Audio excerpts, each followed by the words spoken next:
Hey guys, the next Coolify service that we will be self-hosting is called Classicpress.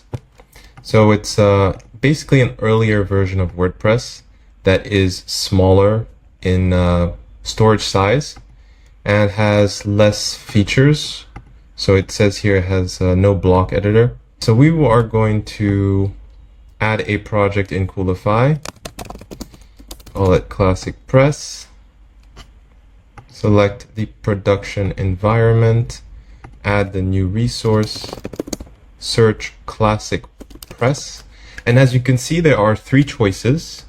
We are going to take the one with MariaDB. I wouldn't recommend taking this unless you have a database somewhere else. So we're going to choose this one, select our server, and we are in. So I'm going to rename the service Classicpress. Same thing with the domain name is what I'm renaming specifically, just so it's something simpler to remember.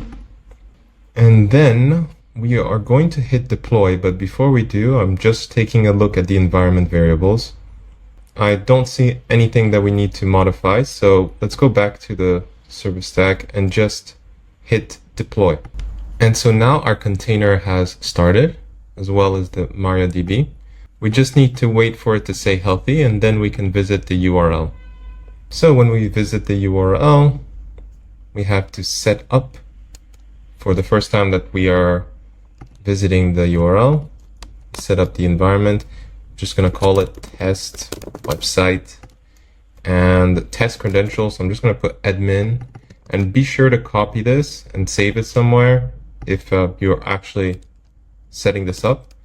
And then for the admin URL, email, just put in your email address. And then you just tap in install Classicpress. If you have not saved this password, you're going to be stuck here and you might have to reinstall Classicpress because it wants you to sign in.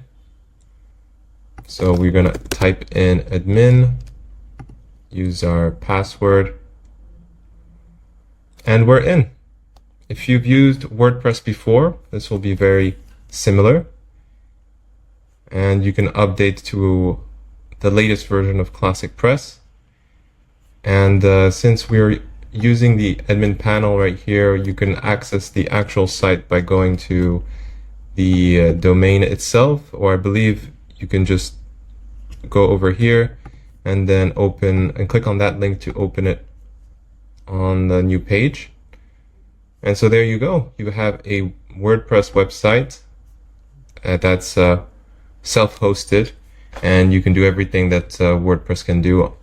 I'm not going to go through all the features because WordPress is already super popular, and I'm sure there's hundreds, if not thousands, of tutorials already available on YouTube. So feel free to take a look at that. But just know that you can host an earlier version of WordPress for free on your own self-hosted server. So that's going to be it for this video, and see you in the next one.